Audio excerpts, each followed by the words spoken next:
Hi, today I'm here to tell you not just a personal anecdote, but also share with you some knowledge that really changed my outlook on how I wanted to live my life. So what is a habit? A habit is a behavior or an action that is performed repeatedly over a certain period of time, until eventually it becomes ingrained into our routine. My journey with habits began in the year 2020, right in the middle of the pandemic. I was a freshman coming into high school, and my older sister, Ariana, was a senior. She was in the process of applying to college. She applied to one of the hardest universities to get into in the world, and she got in. Me, looking at her, my sister represented everything that I wanted to be. Because not only did she excel in the academic aspects of her life, she excelled in everything else. She's a great friend, perfect daughter, okay sister. But as a younger sibling, I did what any younger sibling does. And I knew that in 4 years' time, I would be in the same position as her, applying to college. And so I went and I asked her for advice. What is it that you do that makes you excel in everything? Her answer led me to the book Atomic Habits. As I read this book, I was fascinated. I couldn't believe that more people weren't talking about the psychology and the process behind habit building. Now, I learned a lot from the book, but today I'm here to share with you the two main takeaways that I learned and that I started applying to my life. The first one being how to build a good habit, and the second one, how to break a bad habit. So the first habit that I wanted to work on was exercise, getting back in the gym. The book teaches you how to build a good habit in 4 simple steps. The first step, make it obvious. For me, this meant that every night before I went to bed, I would leave my gym clothes ready, so that way, when I woke up in the morning, I would be instantly reminded that I had a purpose for that day, and I was reminded of what I wanted to accomplish. The second step, make it attractive. This meant that a lot of the time we associate habit building with being tedious and hard work, because it's something that doesn't come naturally to us. But I prepared a playlist with all of my favorite songs, the songs that get me going. And so while I was at the gym, whether it was walking on the treadmill or jogging, I would listen to my favorite songs, or I would listen to my favorite podcast. And this just made going through with the behavior so much more enjoyable and easier. The third step was to make it easy. A lot of the time when we want to build a good habit, we start off strong, we start off motivated. And this leads us to our habit becoming unsustainable. So for me, this meant not saying I'm gonna go to the gym 7 days a week for an hour. It meant I'm gonna go to the gym 3 days a week for 35 minutes.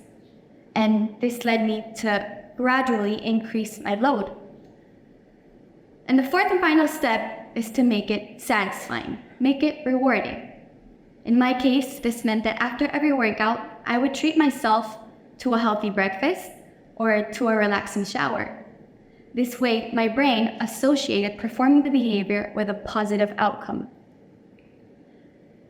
And so that was my process in building habits. But then this takes me to my second point, how to break a bad habit.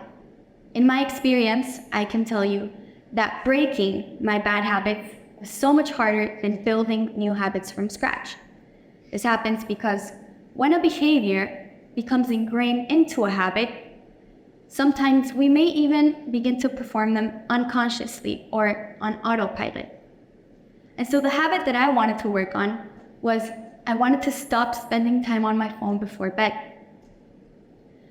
I managed to condense the information from the book into my other set of 4 simple steps to break a bad habit. The first step being identify your cue. Let me explain. A cue is something that triggers your brain to perform a behavior. In my case, what triggered me to grab my phone was hearing a notification. This leads me to my second step. Disturb your cue. This meant that instead of using my phone with volume, I started applying silent mode. This way, I blocked the cue from my brain. I could no longer hear the notifications, and so I was tempted to grab my phone and check it. The third step, replace the behavior. Let me explain. When we want to get rid of a habit, we usually only focus on not doing it. But we don't realize that we can actually make this easier for us by replacing the behavior with something else, something positive. For me, this meant that I decided to set a book next to my bed every night. So when I got the craving of grabbing my phone, I grabbed a book instead, and I started reading it. You can imagine that when I reached page 3, I was ready to go to sleep. The fourth and final step was to make it unsatisfying, make it unrewarding. You have to associate this behavior with the negative consequences that it's going to bring to you. So I started to think that if I stayed up on my phone late every night, I would wake up tired, without energy, underperform in school, underperform at the gym. And that was how I started to break my bad habits. But now I have to be honest with you. It wouldn't be realistic of me to stand here and tell you that if you start following these guidelines, your life will suddenly be perfect. Because if there's something that I've learned in my journey with habit building, is that there is no such thing as perfection. And sometimes seeking perfection in our habits may actually lead to unhealthy habits.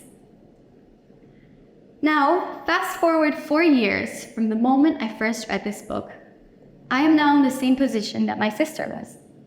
Just yesterday, I got accepted to my dream school. But habit building has not just led me to improve the academic aspects of my life. It has also led me to change the way how I view my relationships, my friendships, my role as a daughter, and as a person in general.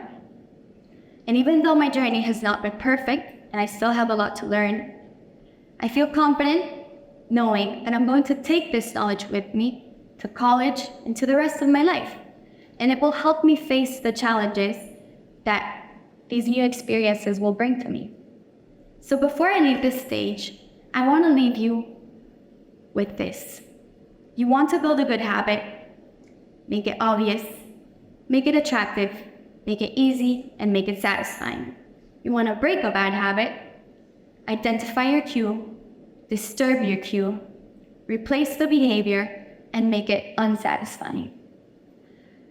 Remember, the book can only go so far. A book may not take into consideration that you are a mother and your time is not really yours anymore, or that you have a demanding job and it may require you to add extra hours of work some days. It's okay to miss a workout. It's okay to cheat on your diet sometimes. The merit is in knowing how to come back to your good habits and maintaining a balance. Focus on progress, not perfection. It's never too late to improve your quality of life. Thank you.